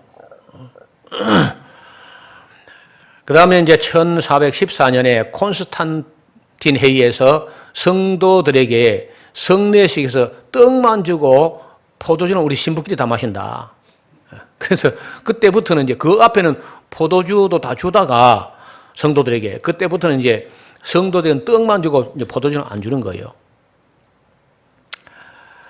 그 다음에 주후 1439년에 피렌체에서 연옥에 대한 교리가 교리적으로 이제 확정 선포하게 됩니다. 연옥 교리를 없애야 될 걸 더 강화하는 거예요. 주후 1439년에 7가지 칠성례라는 성례가 피렌체에서 비준되었습니다. 1196년 교리인데 마리아 송의 전반이 파리의 감독 오토에 의해서 완성되었고, 후반부는 1568년도 교황 피우스 5세가 완성해가지고 마리아 송, 마리아 기도를 완성하게 됩니다. 주후 1445년에 트렌트에서 유전이, 다시 말하면 그 교황이 교지를 발표하거나 이런 것이 전부 다 성경과 꼭 같은 권위가 있다. 성경과 유전과 외경이 같은 권위로 선포가 되었습니다. 주후 1546년에 트렌트 회의에서 외경을 성경에 포함시키는 오류를 범했습니다. 그래서 지금 현재 가톨릭은요 77권입니다. 우리는 66권이고 11걸 더 못하는 거예요. 그래서 그 이제 문제를 제기하니까 지금은 66건 건의하고 나머지 11건 건의는 뭐 같이 취급하지 않는다, 이런 식으로 이제 변명을 하는 거죠. 주 1854년에 교황 피우스 9세가 마리아 무원죄 잉태서를 발명합니다. 마리아는 원죄가 없이 잉태된 여인이다. 그 신격화하려고 하니까 원죄를 가지고 아담의 후손으로는 누가 죄가 없느냐 하는 게 좀 꺼리끼니까 마리아 무원죄 시태, 무원죄 잉태서를 만들었습니다. 1870년도 교황 피우스 9세는 교황 무오서를 주장합니다. 교황이 하는 말은 절대 오류가 없다. 우리 기독교는 성경 무오서를 이야기하는데 교황 무오서를 주장한 겁니다. 1907년도 이제 얼마 안 됐죠. 교황 피우스 10세는 현대과학에 발표한 모든 것을 다 이단적인 학설로 단죄하고, 최근에 요한 바로 2세는 피우스 10세가 정지한 것은 가톨릭의 큰 실수였다고 또 시인을 했습니다. 주후 1717년에 마리아가 은총의 중재자가 됐다고 발표합니다. 은총의 중재자라는 말은 마리아에게 기도하는 게 예수님께 기도하는 것보다 훨씬 더 낫다, 이제 그런 얘기예요. 1930년도 교황 피우스 11세는 모든 공립학교를 인정할 수 없다고 발표했습니다. 가톨릭이 세운 학교 외에는 인정하지 않는다, 이렇게 이제 발표합니다. 1931년도 교황 피우스 11세는 마리아는 하나님의 어머니라는 교리를 재확인합니다. 마리아는 진짜 하나님의 어머니다. 이래가지고 이제 그 가톨릭 교회당 가면은 천정이라든 어떤 벽화에 그 마리아가 하늘에서 그 하늘 황후로 대관식을 하는 그림을 공식적으로 그려붙이기 시작합니다. 주 1950년도 피우스 12세가 마리아가 부활을 성천했다고, 마리아는 지금 무덤 속에 있는 게 아니고 이미 부활을 성천했다고 이제 교리를 선포합니다. 주 1962년도 요한 23세는 마리아 종신처녀로 지냈다는 겁니다. 마리아는 예수님만 낳은 것뿐이고 다른 아들들은 마리아가 낳은 게 아니다. 그래서 그는 요셉의 전처에서 난 아들이거나 아니면은 뭐 이종사촌, 고종사촌 데려온 애들이다. 이렇게 하고 예수님에는 아무도 낳지 않았다. 이제 이렇게 종신처녀설을 만듭니다. 1996년도 요한 바오로 2세는 진화론이 과학적으로 맞다고 또 무슨 또 생각이 바뀌었는지 진화론이 과학적 사실이다. 그렇게 했습니다. 며칠 전에 로마 가톨릭 교회 대변인이 예수님은 재림하지 않는다고 발표합니다. 한 2주간 됐습니다. 우리 에스라서 홈페이지에 올려놨는데 왜 예수님이 재림한다는 말이 퍼졌느냐 하면은 예수님이 그날 술을 너무 많이 자셔가지고 뒷감당 못할 말을 이게 허황된 소리 했다는 거야. 그래가지고 예수님 말을 했기 때문에 이거는 퍼졌고 퍼진 걸 갖다가 어떤 변명해야 되기 때문에 재림교를 끝없이 만들어냈는데 지금 와서 솔직히 말해서 예수님 재림하지 않는다. 그래서 더 좋은 걸 내려줄 준비를 하셔야지 재림을 하지 않을 거다. 이제 이런 걸 공식적으로 발표를 했습니다. 가톨릭 대변인이라는 사람, 교황청 대변인이. 여러분 인터넷으로 예수의 재림설 부인이라고 하는 그런 키워드를 가지고 검색하면 지금 구할 수 있습니다. 성도들을 이끌고 있는 교황이 사는 집이든지 정교회 사람들이 사는 집이든지 다 하나님의 오이쿠메네, 즉 집 같은 집으로 생각하는 사람들이 운동 이른바 에큐메니칼 운동이라. 이들은 아마도 사탄이 사는 집과도 화평하게 지내보자는 생각을 가지고 있는 것 같습니다. 모든 종교가 싸우면 안 된다. 그래서 로마 교황청 안에서 다 하나가 되야 된다. 그래서 이제 히랍 정교회도 끌어안으려고 그러고 개신교도 끌어안으려고 그러고 불교도 끌어안고 모든 종교를 교황의 품에 다 끌어안겠다. 이런 생각이 이 오이쿠메네, 다시 말하면은 에큐메니칼 운동인데 우리 교단 지도자들이 그 앞장을 서고 있습니다. 가톨릭 품으로 돌아가려고. 저는 만약에 이제 노골적으로 돌아가자고 하면 제가 뭐 교단 탈퇴 같은 거 뭐 전혀 두려워하지 않습니다. 있을 수가 없는 일이거든요. 그 다음에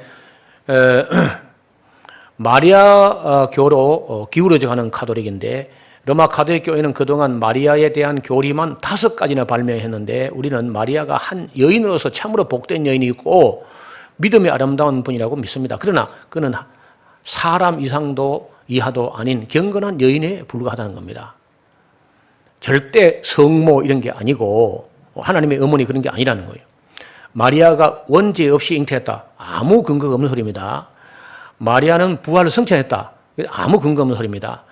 마리아가 은총의 중재자다. 여러분 하나님과 사람 사이의 중보는 사람이신 예수 그리스도 한 분밖에 없다. 이래 돼서요. 그 다음에 마리아가 종신처녀로 지냈다. 이 교리를 주장하기 위해서 가톨릭은요 성경 하나 더 만들었습니다. 야고보 원복음서라는 신약 위경 가짜 경전이 있습니다. 야고보 원복음서.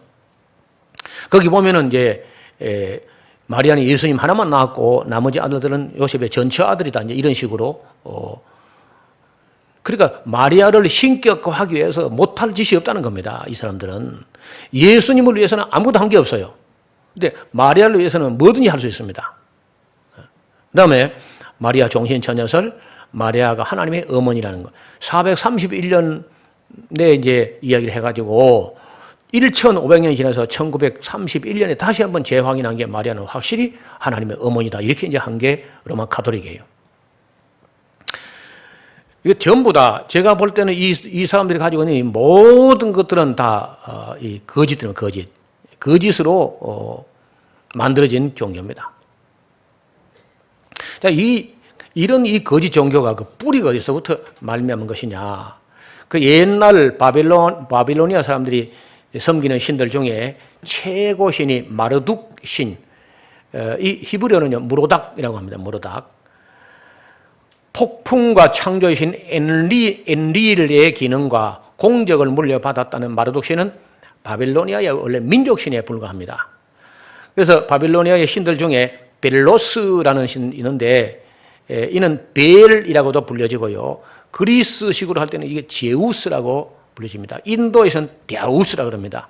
그리고 우리 헬라어로는 데오스, 라틴은 데우스 이렇게 해요. 그리고 일반적으로 신화가 발달한 나라는 그리스 로마지만은 그 그리스 로마 신화의 뿌리는 바벨론에서 출발한 겁니다. 바벨론이나 그리스 신화들은 사실 신화라기보다 과장된 이야기, 민화, 인화 이런 것들이 변형돼 가지고 신화 형식을 띠는 거죠. 왜냐하면 그들이 말하는 신들 중 상당수가 사람을 신격화한 사람들이기 때문에 그렇습니다. 바빌로니아 사람들의 신들 중에 여신도 있는데 그 중에 유명한 여신은 밀리타라는 여신입니다. 밀리타. 이 여신은 아수르 사람들에게는 이시타르라고 합니다. 바빌로니아에 들어가는 문을 이시타르 문이라는 문이 있습니다. 진 곤색으로 된 그런 타일로 된 문인데 이시타르 문이라고 그러죠. 페니키아 사람들은 아스타롯이라고 부르고 로마 사람들은 비너스라고 불렀고 여신은 온 세계적으로 알려지게 되었는데 그리스 사람들은 이를 아프로디테라고 하였고 에베소에서는 이 여신은 아르테미스, 아데미라고 이렇게 부릅니다. 바빌로니아 여인들은 일생에 한 번은요 반드시 밀리타 여신의 신전에 가서 자기 본 남편이 아닌 다른 남자하고 잠자리를 같이 한번 해야 정상적으로 거듭나는 거예요. 그 풍속이 있습니다. 그래서 역사가 헤로도투스도 참 그 고약한 법이다. 그 이야기를 쓰면서도 글이 써놨어요. 바빌로니아 모든 여인들이 일생에 단 한 번이지만 이러한 망측한 종교 행위를 가지게 되는데 그 원인은 그 기원은 아직 밝혀지지 않았습니다. 여인들은 신전에 앉아서 자기를 지명하는 남자가 나타날 때까지 그 자신의 무릎팍에 누군가 은화 한 잎을 던지면서 밀리타 여신의 이름으로 하고 그 음성이 들릴 때까지 몇 년이고 앉아 있어야 돼. 그래서 이제 예를 들어서 그 얼굴이 좀 반듯하고 볼만한 여자 같으면은 가자마자 바로 팔려서 그러면 금방 이제 행사를 치르고 집에 올 수 있는데 좀 얼굴이 이제 민주주의형으로 생겼다든지 이러면 이제 기록에 하면 3년이 넘도록 앉아 있어도 아무도 안 찾는 거야. 그래 고문 중에 고문인 거죠. 아름다운 여인들에게는 금방 남자가 나타나지만 그렇지 못한 여인들 중에는 앉아서 3년간 4년간이나 이런 경우도 있었다는 기록이 있습니다. 그래서 아름다운 여자는 곧 집으로 돌아갈 수 있으나 불행하게도 외모가 아름답지 못한 경우는 그야말로 혹독한 형벌이었죠. 그러니까 얼마나 딸을 아름답게 만들려고 노력했는지 모르겠죠. 이러한 풍속을 소개하는 헤로도토스도 바벨론 풍속 중에 가장 고약한 풍속이라고 소개합니다. 그래서인지 밀리타 신을 아프로디테라는 이름으로 그리스에 섬길 때 그런 풍속은 없어지고 대신 신전에 받쳐진 여자 사제들이 있었다고 합니다. 이제 그 받쳐진 신에게 신전에 받쳐진 여자 처녀 기원에서 수녀 제도가 나온 겁니다. 그래 로마 카톨릭에 있는 여러 제도들이 전부 다 바벨론 종교에서 따가지고 변형되거나 다듬어진 그런 것들이죠. 우리가 일반적인 여기서 다루는 밀리타 여신의 기원은 유대 백과사전에는 니무롯의 아내였던 세미라미스라고 기록을 하고 있습니다. 요세푸스도 니무롯을 모든 백성들 하여금 하나님을 배반하게 한 자라고 기록을 하고 있고요. 구약 성경에는 구스가 또 니무롯을 낳았는데 그는 세상에서 처음 영걸이다. 그가 여호와 앞에서 특이한 사냥꾼이 되었다고 하는데 속담에 이걸 누구는 아무개는 여호와 앞에 니무롯 같은 특이한 사냥꾼이 경고가 생길 정도인데 앞에서라고 하는 말을 그 푸네라는 말인데 푸네라는 얼굴 그럼 여호와 면전에서 이런 뜻이라 하나님 앞에 대놓고 덤벼드는 사람이라 이런 뜻이 니무롯에 대한 형용사입니다. 홍수 후에 하나님께서 말씀하신 너희는 생육하고 번성하여 땅에 편만하여 그중에서 번성하라 했는데 아신 대로 메소포타미아 평지에 시날 평지에 건설된 그 바벨 탑과 함께 바벨론은 하나님을 반역하게 된 기원이 되는 곳인데 그 이후로 성경에서 악령을 숭배하는 도시의 대명사가 된 것입니다. 이 바벨론이라는 곳이 사람들이 온 세계로 편만하게 퍼질 때 니므롯은 하나님 말씀을 순종하지 않았을 뿐 아니라 하나님께 백성을 흩어보내시는 목적은 그 세력을 꺾어서 통치하기 쉽게 하려는 것이라고 생각하고 청년들을 선동하여 흩어지지 말자고 이제 주장을 한 겁니다. 니므롯은 백성을 선동하여 하나님을 거역하게 하고 바벨탑을 쌓은 거죠. 그래서 그때 그 니므롯의 아내가 세미라미스라는 여자인데 그녀는 남편 니므롯이 죽고 나자 그 남편 니므롯의 시체를 12토막을 내가지고 각 지방으로 이제 보냅니다. 그 비슷한 이야기가 사사기 19장 29절에 나타나죠. 세미라미스는 그 후 아내 남편이 죽고 나서 한참 있다가 사생자를 낳습니다. 여자가. 그녀는 이 사생자를 창피하니까 자기 남편 니므롯이 자기 몸을 통해서 환생해서 태어났다는 거예요. 여기서 이제 인류에서 제일 처음으로 환생설이 나온 겁니다. 환생설. 그리고 환생했기 때문에 자기 아들이지만은 자기 남편인 거야. 그래서 여자가 자기는 신의 어머니도 되고 신의 아내도 되고 그러니까 신이죠. 자기 몸을 통해서 낳은 사생자를 자기 남편이 환생한 걸 하니까 자기 아들이기도 하지만 자기 남편이라는 거야. 그리고 그 아이를 키워서 또 결혼해요, 여자가. 그래서 신의 아내이자 신의 어머니인데 이 신의 아내이면서 신의 어머니에서 여신이 나오는 여신이. 그 여신의 변형과 발전과 진화가 마리아 종교로 간다는 이게. 그래서 로마 카톨릭에게 바벨론 종교에서 왔다는 거예요. 뿌리가. 세미라미스는 그 아들을 담무스라고 지었는데 이 담무스라는 말은 에스겔서 8장 14절에 이 담무스라는 신이 나옵니다. 한번. 그녀는 이 담무스가 바로 여인의 후손 곧 구세주라고 주장을 합니다. 그리고 그녀는 마침내 자기의 몸에서 난 자기 아들 담무스와 결혼을 했습니다. 그리하여 그녀는 마침내 신의 아내요 신의 어머니가 됐던 거죠. 사람들은 담무스를 신으로 섬기게 되었고 세미라미스가 신의 어머니 곧 여신으로 섬겨지게 된 겁니다. 이 여인은 음녀요 여신의 기원이며 어머니신 아들신 남신 여신의 기원이 바벨론에서 출발한다는 겁니다. 바벨탑을 쌓다가 온 세상으로 흩어지면서 어머니 신과 아들 신을 섬기는 그 풍속에는 익숙해 있었기 때문에 온 세상에 어머니 신과 아들 신, 여신과 남신 사상이 일반화되어 있습니다. 그래서 바벨론에서는 세미라미스가 여신이고 남신은 그 아들 담무스입니다. 중국에서는 어머니 신을 여신 곧 식무, 성모라고 하고 독일에서는 아기 안고 있는 처녀신을 헤르타라고 합니다. 스칸디나비아 지방에서는 아기 안고 있는 여신을 디사라고 디사, 에투리아 지방에서는 아기 안고 있는 여신을 누트리아라고 이렇게 불려졌습니다. 두루이도 교에서는 여신을 비르카 파티튜라 이렇게 부르고 인도 지방에서는 그 어머니 신을 인드라니라고 부르고 인도 다른 지방에서는 여신을 데바키라고 하고 아들을 크리시나라고 부릅니다. 슈메르인들은 여신을 나나라고 불렀고 로마에서는 여신을 비너스라고 불렀습니다. 그리고 아들 신을 주피터죠. 소아시아 지방에서는 여신을 키벨레라고 하고 아들은 데이오스라고 합니다. 가나안 지방에서는 여신을 아스타롯이라고 하고 에베소는 아르테미스, 그리스는 아프로디테.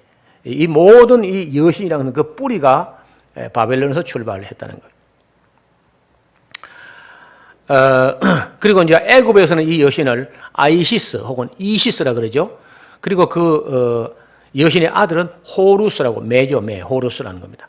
이렇게 해서 여신 혹은 어머니 신과 아들 신을 섬기는 것이 익숙한 세상에 성모 마리아와 그 아들 예수는 좋은 캐릭터가 된 거죠. 그리스도를 섬기게 하는 것이 로마 카톨릭의 착상인데 아주 기발한 착상입니다.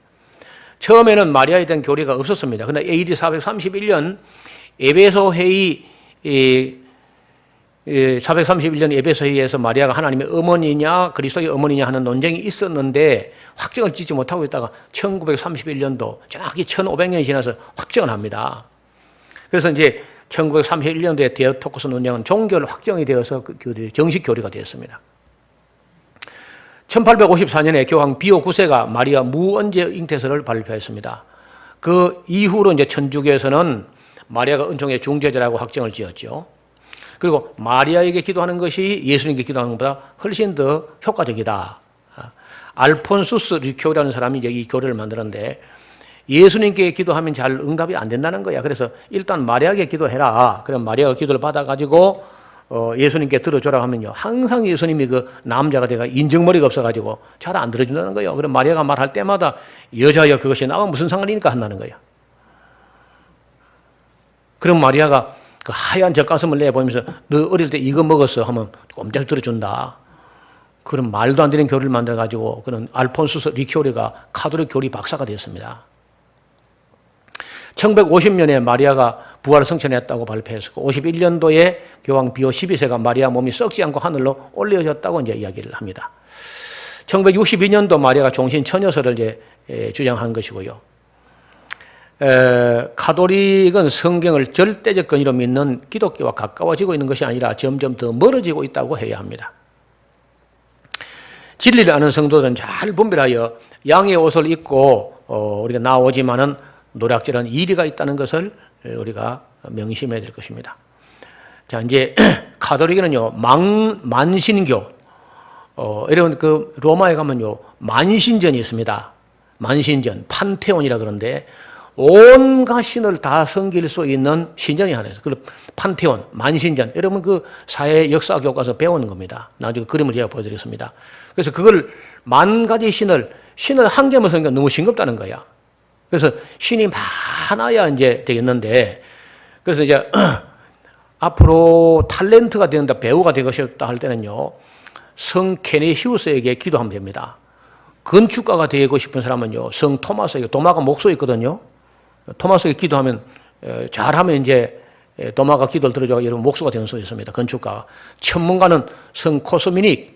이 코스모스란 말이 우주란 말이거든요. 세상. 그러니까 코스미닉 이름이 비슷하니까 그냥 코스미닉이 우주적 천문학을 할 사람들 앞으로 코스미닉 기도해라. 운동선수는 성 세바스찬. 빵을 만들 사람은요, 우리 정진국 집사님. 엘리자베스에게 기도해라. 은행가, 돈을 잘 다루니까 성 마태에게 기도하라는 거예요. 거지는 알렉시우스에게 기도하고, 책 장사 하려면요, 성 하나님의 요한에게 기도해라. 벽돌공은 스테반에게 기도하고, 건축가는 빈센트 페러에게 기도해라. 도축업자는 성 하드리안에게, 운전수는 성 피아르스에게, 양조 제조업자는 베르나르도에게, 희극 배우는 성 비투스에게, 요리를 잘하면 마르다가 요리하잖아요. 그렇죠? 항상 부엌에 있죠. 그 다음에 치과는 아폴로니아에게, 의사는 성 누가가 의사니까 누가라는 신에게 기도하면 들어준다는 겁니다. 편집자는 성 요한 보코스에게, 어부는 안드레가 갈릴리 바다에서 어부였잖아요. 그리고 이제 꽃장수는 도르티에게, 주부는 안네에게, 사냥꾼은 후베르트에게, 화가는 누가에게, 약사는 겜마 가랑리에게, 미장이는 바돌로메에게, 인쇄공은 요한에게, 노동자는 대야고보에게, 변호사는 신 이베스에게, 사서는 제롬에게. 제롬은 대학자거든요. 히에로니무스라는 사람인데 이 사람은 그 알바니아 쪽인가 그 출신인데 얼마나 공부를 열심히 했는지 히브리어, 헬라어, 라틴어, 아람어까지 해가지고 이 사람이 제롬이라는 사람이 카톨릭이 사용하고 있는 불가타, 벌게이트 역이라는 성경을 번역한 사람입니다. 상인은 아시시의 성 프란시스에게, 광부는 바라바에게. 이 바라바가 바라바 영화를 보면요, 그 반모 섬에 그 유배를 가는 거야. 반모 섬에 바라바가. 그런 이야기가 이제 영화에도 나오는 거 보면요, 이 사람들이 지금도 그걸 믿고 있는 것 같습니다. 그 다음에 음악가는 세실리아에게, 공정인은 마가에게, 간호원들은 캐더린에게, 선원들은 브렌단에게, 과학자는 알베르토에게, 가수는 그레고리에게, 강철공은 엘리 구이스에게, 학생들은 성 토마스 아퀴나가 공부를 잘했거든요. 거의 천재급이래요, 사람요. 그 다음에 외과 의사는 코스마스와 다미엔에게, 양복 제조는 보니페이스에게, 세무 공무원들은요, 마태에게, 세리잖아요, 세리. 직업의 종류가 늘어나면서 많은 성인이 필요합니다. 그래서 이들은 또 어려운 사람들을 도울 수 있는 보조 신들을 많이 고안해내고 지금도 계속 신을 만들어내야 돼요. 그래서 김대건도 곧 신이 될 것이고 안중근도 곧 신이 될 것이고 그 세인트라는 거 붙이면 신이 됩니다. 그에게 기도할 수 있다는 겁니다. 질병도 이제 전문의가 따로 있습니다. 아무게 기도하는 게 아닙니다. 아기를 못 낳을 때는요, 안토니에게 기도하라는 거예요. 이 사람들은요. 늙은 한의는 안드레에게, 알코올 중독은 성 니콜라스에게, 가난뱅이는 로렌스에게, 어린이들은 도미닉에게, 임산부는 제랄도에게, 건축가들은 안토니에게, 이민자들은 프란시스에게, 텔레비전 고장나거든 클레어에게, 유혹을 퇴치하려면 시리아쿠스에게, 가정 불화가 유타키우스에게, 도둑을 잡으려면 게르바스에게, 불이 나거든요. 로렌스에게 빨리 기도하라는 거라. 소방서에 전화를 해야지. 예. 홍수나 재앙이 나는 콜룸반에게, 과부는 요셉에게, 요셉이 가부하고 아닌가 호레비를 지냈거든요. 이 사람들은 예수님 아버지 요셉이 호레비를 지났다가 그 후처로 그 마리아하고 정혼했다가 성령으로 예수님 하나만 낳고 이제 그게 안 났다는 겁니다. 그렇게 하니까 이제 이런 교리를 만든 거예요. 호라비는 안나에게 가부된 지 84년 됐다 그러죠. 호라비는 안나에게 기도하는 거예요. 가부는 호라비 사정 가부 알아준다 이래가지고 기도한 겁니다. 연인들은 라파엘에게, 물건을 잃어버렸을 때는 안토니에게, 간질병이 그러면 비투스에게, 개가 물면 후베르토에게, 열병이 나면 게오르기에게, 뱀이 물면 힐라리에게, 힐라리 클린턴 그런 거. 발에 병이 나면 빅토르에게 기도하고, 눈이 안 보이거든 라파엘에게, 담석증이 걸리면 리베리우스에게, 암이라면은 페레그린, 요즘 나온 게 성인이죠. 피가 응혈이 되면요 안드레에게, 경련이 일어나면 무리스에게, 두통이 나면 데니스에게, 기가 멀면 카톡에게, 심장 빼는 성 하나님의 요한에게, 유방암이 걸리는 아가타에게, 정신이상이 하면 딤프너에게, 안질환에는 루시에게, 피부병에는 로치에게, 불임증에는 길레스에게 기도해라. 신의 여녀들. 그러니까 여러분 이런 걸 만들어 놓고도 이걸 기독교라고 하는데 여기에 지금 우리 교회에 이렇게 계신 걸 끌어안고 그냥 들어가자고 하니 사람 참 기가 막힐 일이죠. 수녀제도라는 것도 성경에 있는 것이 아니라 이교도들이 섬기는 여신의 전당에 베스타르 처녀들을 불의 여신에게 한평생 바친 처녀들이 있었는데 이들의 풍속이 마침내 수녀원이 되고 따라서 신에게 바쳐진 처녀라는 뜻으로 수녀들이 되었습니다. 로마에 있었던 이방 신전들 중에 가장 잘 보존되어 있는 신전이 있다면 주피터와 만신들에게 봉헌되었던 만신전, 판테온이죠. 이를 가톨릭 교회가 다시 마리아와 모든 성인들에게 재헌당을 하게 됩니다. 이게 바로 이 판테온 신전이에요. 이 그림이. 제가 여기 두 사람이 가봤는데 그때서는 이리 생겼는데 가운데는 이게 그러니까 이렇게 돔이 되는데 돔 직경이 42m입니다. 기둥 없이 지붕을 이렇게 돔으로 만들어가지고 여기서 저까지 하면 30m밖에 안 되는데 42m니까 기둥 없이요. 대단한 건축 기술이죠. 이 정도, 이게 여기서 여기까지 42m예요. 별로 안 논해를 보니까요. 42m는 대단한 겁니다. 돌만 가지고. 철근 들어간 게 아닙니다. 돌을 이렇게 짜모아가지고 이렇게 해가지고 여기 구멍을 이게 뻥 뚫었는데 이 건축 기술자들 얘기로는요. 이 위로 공기가 더워진 공기가 밑으로 들어가가지고 위로 올라가는 이 대류 때문에 공기가 이렇게 올라가는 것 때문에 빗방울도 그 올라오는 공기 때문에 이 빗나갈 것이다 이렇게 계산했다는 거예요. 근데 해보니까 비는 빛을 다 들어오더라는 겁니다.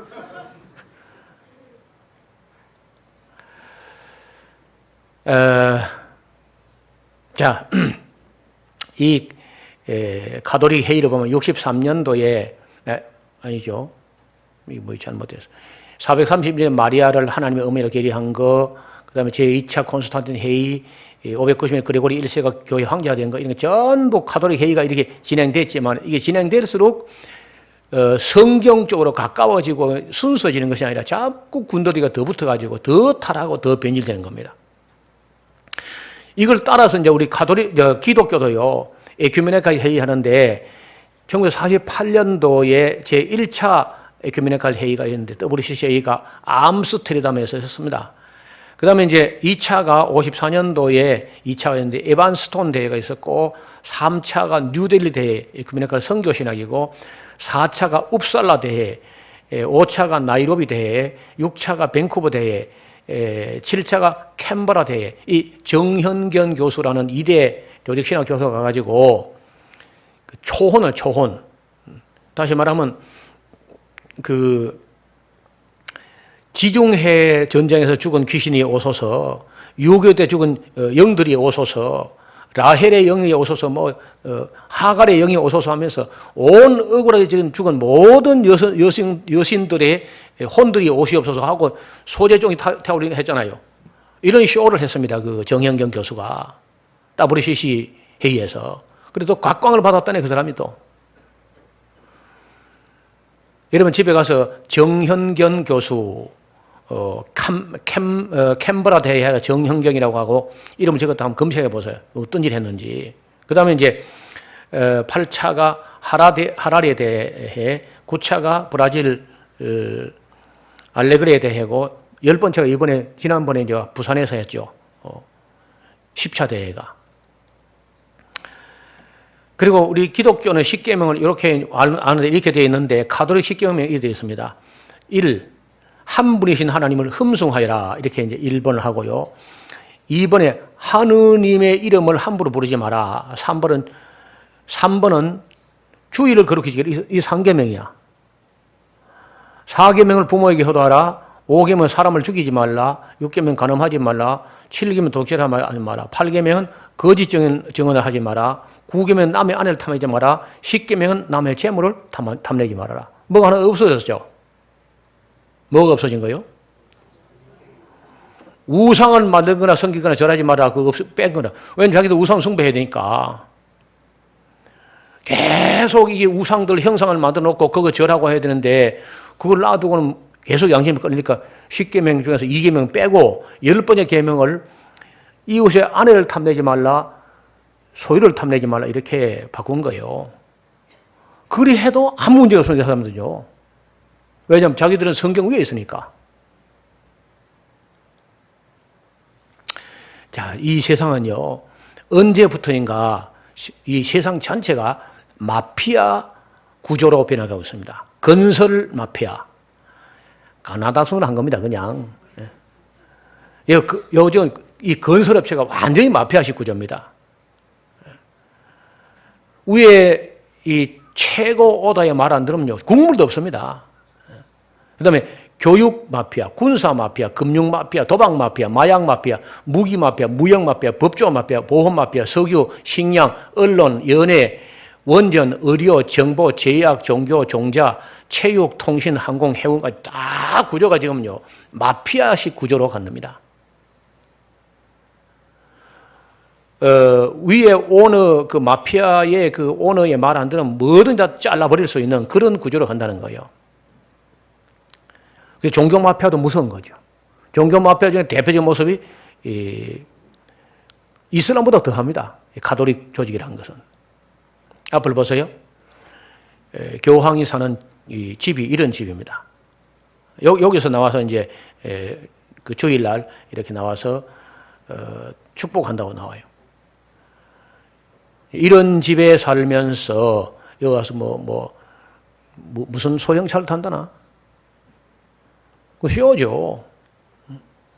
이런 집을 팔아서 가는 사람 나눠줘야지. 여기 와서 한국에서 그 한 시간이나 소형차 탄다고 가난한 사람이 됩니까? 이런 집에 살면서 말이요. 여기 집을 한번 봐요. 여기를 한번 가서 보면요. 정말 아찔합니다. 이 정말 사람이 설립한 게 맞나? 여러분, 그 세계 여행가 있죠? 김찬삼 씨라고. 이 사람이 여기 불신자인데 가톨릭 이 성당에 들어가 딱 보고요. 무릎을 꿇었답니다. 오, 주여, 죄인이 여기 왔나이다 했다는 거예요. 건물에 압도당해가지고. 근데 여기 가서 그 설교 못 합니다. 1년 내에 시끄러워서요. 그냥 관광 코스에 불과해요. 겉모양은 이 베드로 성당이 별로 그 화려하지 않은데 안에 들어가면요 상상을 초월합니다. 이 정도니까. 제가 그 카메라를 일부러 베드로 성당이 웅장하다는 말을 듣고 일부러 고급 카메라를 가져갔는데 잡히질 않습니다. 너무 엄청나기 때문에. 그래서 항상 일부분밖에 못 찍습니다.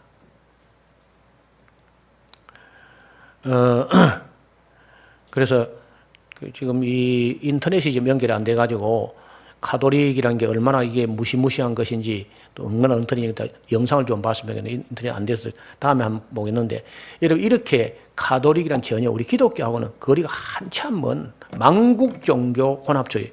그냥 아까 만신전처럼 온갖 신을 다 섬기는 것처럼 온갖 신을 다 섬기는 건 아니지만 온갖 신을 만듭니다.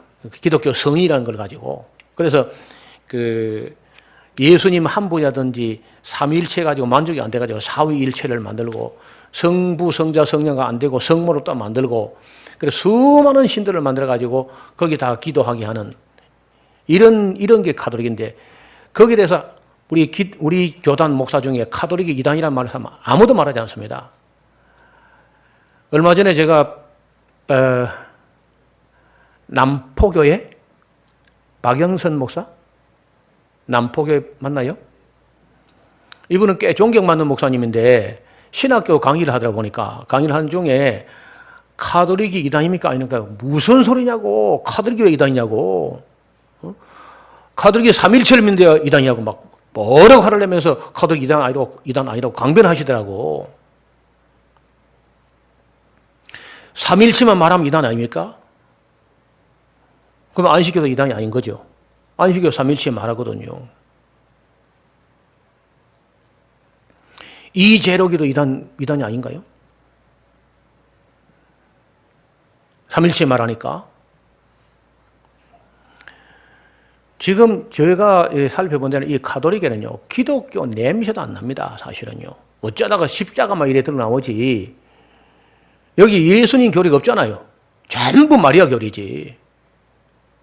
제가 이 많은 교리를 갖다 했는데 성경적인 교리는 없습니다. 전부 교황이나 그 카톨릭 종교회의에서 날조한 교리만 가득하지 성경에 있는 예수님 교리가 어디 있습니까, 거기.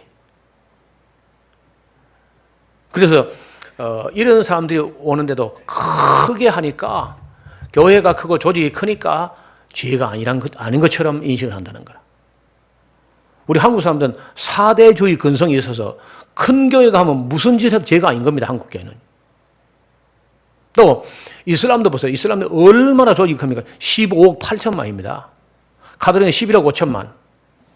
그러니까 크게 하면은 죄가 아닌 거예요, 이제. 예수님 말씀대로 하루살이는 걸러내고 약단은 삼키는 거죠. 크다고 죄가 아니라고? 저는 이런 카톨릭은 전혀 우리 기독교는 상관도 없고 전혀 카톨릭이 우리 큰 집이 아닙니다. 큰 집도 아니고 작은 집도 아니고 딴 집이야, 딴 집.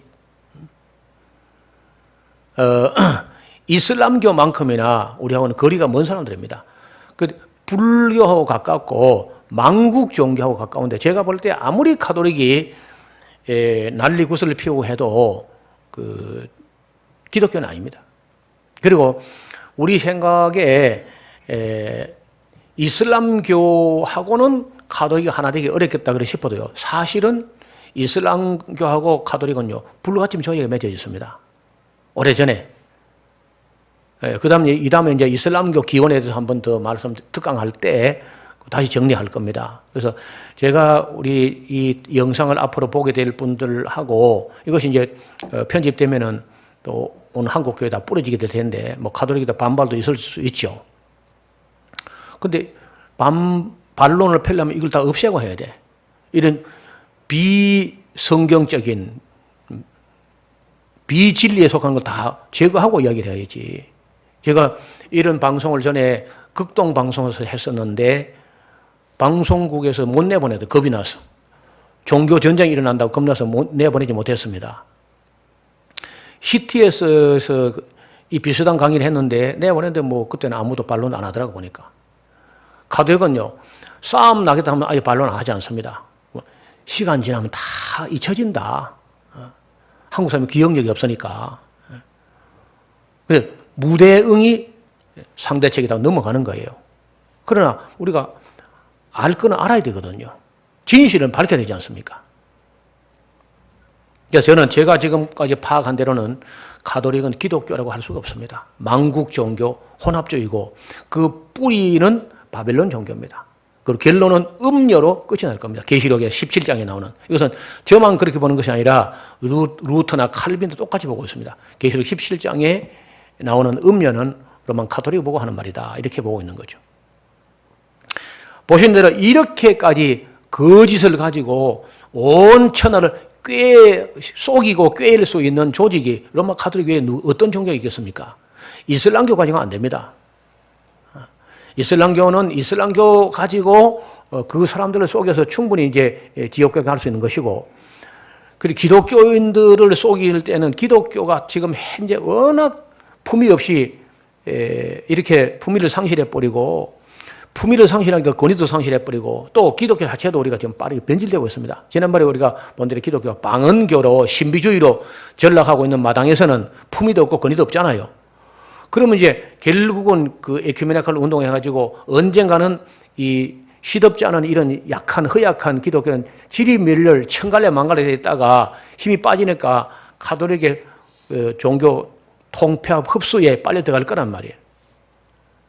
그래서 이제 음료 종교로 하나 되는 그런 세상이 올 텐데, 물론 하루아침에 되지는 않을 것이고, 예수님 올 때쯤 되면은 지금 기독교가 이렇게 진리에 대해서 감각이 없을 정도로 불감증 환자처럼 이래 되면은 반드시 빨리 들어갑니다. 반드시. 그것은 계시록에 보면 다른 종교가, 우리 기독교가 성도라고 남는데 극히 소수가 남아가지고 핍박 가운데서 어려움을 겪을 것이고, 끝까지 거기 음료 종교도 안 넘어가고 짐승의 표도 안 받으려고 하면요, 그 순교를 다 각오할 만큼 극소수가 될 거라. 그래서 저는 왜 이런 부담되는 강의를 하느냐, 우리 샤론 교회라든지 이 강의를 듣는 사람이라도 그런 가톨릭의 미혹에 넘어가지 말기를 바라는 겁니다. 끝까지 진리편에 서 있어야지. 외롭든지 말았든지 간에 대세가 다 기울어진다 해가지고 넘어갈 수 없다는 겁니다. 여러분 혹시 그 넘어간다 할 저는 저 혼자 남아있을 겁니다. 절대 그 넘어갈 수 없어요. 제가 파악한 대로는 가톨릭과 하나는 있을 수 없습니다. 그렇다고 우리가 종교 전쟁을 하자 그런 건 아닙니다. 진리에 있어서는 같이 할 수 없는 사람들입니다. 그래서 그 로마 가톨릭의 제2차 바티칸 공회 이후에 약간의 변신을 하는데, 그것은 변하기 위해서 변한 게 아닙니다. 변하지 않기 위해서 변하는 거예요. 그 체제가 허물어져서는 안 된다기 위해서 약간의 폼을, 옷을 약간 바꿔 입은 것 뿐이지, 그는 기독교를 미혹하기 위해서 자기들이 변하지 않았지만은 변한 것처럼 보이려고 우리가 대화하기 위해서 약간의 변신을, 겉칠에만 변신한 것이지 내면 속에 변하지 않은 겁니다. 그런데 연옥 그래도 포기하지 않습니다. 그리고 마리아 교리 절대 포기하지 않습니다. 절대로. 따라서 우리가 믿는 기독교 중에 끝까지 신앙의 신조와 지조를 지킬 사람들은 가톨릭의 거짓에 대해서 분별력을 가지고 잘 살펴서 우리 주변에 있는 사람들을 미혹되지 않게, 그리고 이제 이 영상이 잘 따듬어지게 되면은 영상을 만들어 가지고 주변에 있는 가족들 중에 가톨릭 사람들에게도 좀 전해줘 가지고 분별할 수 있게 해야 안 되겠어요? 지금 가톨릭이나 이런 거짓 종교를 가지고 미혹해서 교회를 흔들고 있고, 거짓 방언을 가지고 또 미치게 해서 또 이제 교회를 흔들고 있고, 끝까지 진리를 가지고 서 있을 교회가 얼마나 되겠느냐. 심각하지 않습니까? 그리고 온 세계에서 개신교는 그렇지 않아도 지금 줄고 있는데, 가톨릭은 줄지 않거든요. 11억 5천만 건만 가게 되고, 이슬람교가 15억 8천만이 된다는 거야. 그래도 이 전부 다 교회가 제대로 했으면은, 초대교회부터 지금까지 제대로 했으면은 가톨릭도 안 생겨야 되고, 이슬람교도 안 생겨야 되거든요. 그리고 기독교가 성경을 바르게 안 가르쳤기 때문에 이 모양이 됐다는 겁니다. 그래서 우리 샤론 교회라도 세상 끝날까지 주님 오실 때까지 변함없이 하나님 말씀을 더하지 말고 빼지 말고 왜곡하지 말고 그리고 온전히 배워서 주님 오실 때까지 그 집 사람들 맡아서 때를 따라서 양식을 나눠주는 살아있는 교회가 될 수 있기를 주님 이름으로 축원합니다. 하나님 아버지 감사합니다. 오늘 비본질적인 것이 교회 안으로 들어오니 본질은 없어져 버리고 마리아교로 변했고 바벨론 종교로 변해버린 그런 로만 가톨릭에 대해서 살펴보았습니다. 루터라든지 칼빈 같은 분들이 목숨을 걸고 진리를 사수하고자 했었는데 오늘 교회가 성경과 역사를 가르치지 아니함으로 해서 미혹되는 사람이 많이 있고 기독교는 악한 영들의 운동과 또 악한 조직 때문에 뿌리채 흔들리고 있습니다. 그러나 우리 샤론 교회 가족들이 끝까지 진리와 함께하는 또 진리와 함께 기뻐하는 신실한 증인들 되게 하여 주시옵소서. 예수님 이름으로 기도하옵나이다. 아멘.